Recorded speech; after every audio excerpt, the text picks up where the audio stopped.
What do we got, partner? Empty alcohol containers, the driver is inebriated and covered in blood. He's got scratches on his face and arms. There's a blood-soaked corpse in the back seat. Got shovels in there, and a hand-drawn map titled, "This is where we'll hide the body." Well, that all seems fine. Sorry to bother you, sir. Pot! Small amount of pot! You're under arrest, dirtbag! Oh, come on! I don't appreciate drug addicts in my town. I'm a family guy. He said it! Today's world is full of scary things. A controversial president, terrorist threats from overseas, massive over-incarceration. In these times, many people turn to drugs for a small escape from society, and the way we punish those individuals change around the world. Some places see weed, cocaine, and other drugs as criminal offenses, while others think they need rehabilitation. I said, being a nurse, I have experienced patients that are addicted to different types of drugs, including heroin, crack, and other types, opioid dependence. I do feel bad for them. I have empathy for them. I do, because I feel that there isn't enough information for them. There is not enough resources, and I don't think people choose to be a drug addict, and therefore, when it is happening, I feel that they do need support.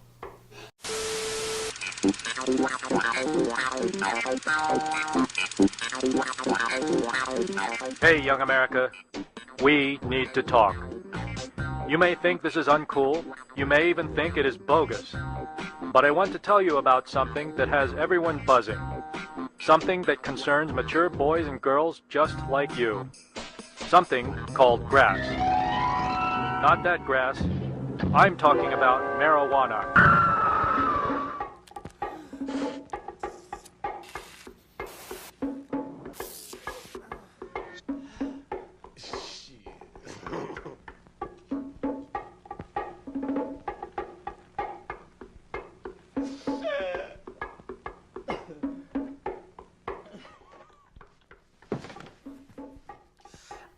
I think the law, it depends on the situation. Every situation is different, case by case.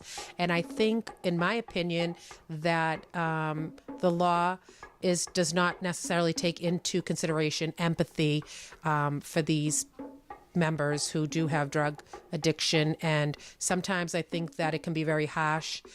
The results, they can end up in jail, and sometimes these people do want help and don't want to be doing what they're doing, but unfortunately are addicted to opioids or whatever it may be. I think there's a very thin line between how our country handles drugs, whether it is for committing a crime or just using a drug that's illegal. However, I just think that our country needs to have a lot more rehab facilities that'll end up ending the crime and hopefully end up instituting some new laws that support people who are addicted to drugs to help them have a better life. So I think education of the public would be a really good way to bring about a change, like advertisements or clips, or even just introducing this to everyday education so the general public doesn't automatically put this stereotype or stigma on people who either have to take opioids or end up becoming addicted due to their own choice of becoming or of taking them, or because they had a surgery or some other type of prescription for it. I think that the general public needs to have an understanding of why drug addiction occurs and how putting an addict in jail really doesn't solve any type of problem. If the culture revolving drug addiction changed, those who do struggle with addiction would probably be more encouraged to end up getting help as opposed to going somewhere and automatically feeling judged about the situation. So I do think that there are two examples. One is specifically in Gloucester, where they've started enacting a program where if someone is ready to seek help for their drug addiction, they can go right to the police station, and the police station has connections with rehab facilities where they can send the person right away. A lot of the time that's not very well known because people, one, don't want to get caught for a penalty, and two, it takes so long to get into rehab. A lot of people feel that it's not worth it to do, especially in fear of getting that penalty.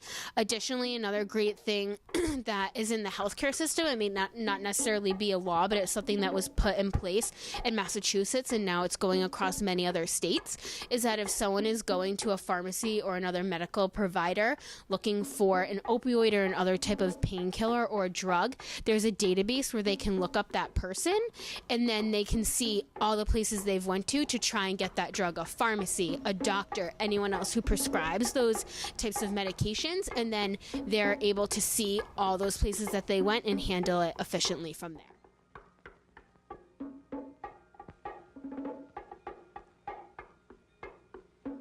Well, I haven't been arrested per se, but one time I was in Boston walking around the Boston Common and I was smoking a joint.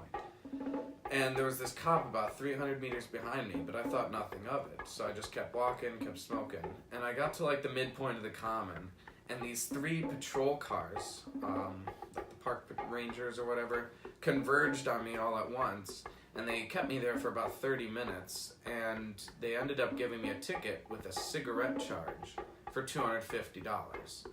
And I think that's like a little bit overkill per se, because I wasn't bothering anyone by smoking. I was just, doing it to relax and have a good time. And it was Sunday. It wasn't even like anyone was out there, but I ended up getting charged for it. I mean, luckily enough, I didn't get arrested, but this was after the whole legality of marijuana. So, well, I think that too many people are arrested on a day-to-day basis for drugs. And I think it's the whole prison business system that causes it, whereas a lot of the prisoners make only about 10 cents an hour or something like that, 13 cents an hour compared to the regular workers who get paid minimum wage in America. The workers, these prisons are bought out by large businesses for the prisoners to build things, to use them as, service. And because of that, so many people are put into prisons to fuel this kind of dark economy.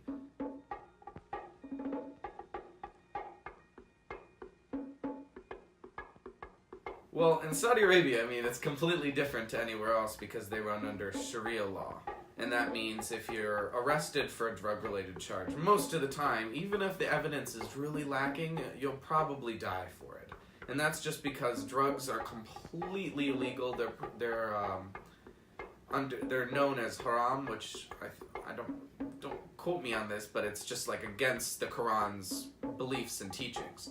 So if you're doing drugs, that automatically makes you a bad person in most of these people's eyes. So when you're caught with drugs, even a small, minuscule amount, you're put to death for it. Whereas it's the exact opposite in Britain. Britain has a completely different drug culture to anywhere else I've been as well. Drugs are more widely used. When you try to buy drugs, you're put into this thing called like a registry, where you put on, like your number is put on a list of drug dealers' numbers. So you'll be getting constant texts, about 2 or 3 a week, of menus from multiple drug dealers who have 24/7, round the clock mopeds going around the city and dropping drugs off. And that's just, you don't have that here. It's too scary. Whereas in England, they don't have a lot to fear because cops don't deal with that kind of stuff, because it's the opposite of America. They have a much smaller prison population. They have to worry about the actual crimes that are committed, the murders, the rapes and etc. that are actually troubling society. Drugs are, in America, in Britain, you're taught that drugs aren't necessarily bad, it's just how you use them that is bad. If you're addicted to drugs, that's bad, but if you use them occasionally just for fun, that could be seen as a good thing the older you get. So because of that, drug culture in the UK is completely different than America. You have a lot more people using it, but you have also a lot less drug addicts because they know how to recreationally and carefully use the drugs. In all of England and Wales, only 78,000 people were arrested on drug charges in 2016, while in Saudi Arabia, someone is executed on drug charges every 4 days. However, this statistic does not apply to the princes. A Saudi prince was caught in Lebanon in 2015 with 4,000 pounds of amphetamines and cocaine on his private jet. on his way to the Saudi capital. 47% of executions in Saudi Arabia are for drug-related crimes. Portugal was the first European country to legalize all drugs over 15 years ago, and while many critics predicted a disaster, drug use has fallen dramatically. They legalized everything from weed to heroin. This controversial move went into effect in June of 2001 in response to the country's sprawling HIV/AIDS statistic.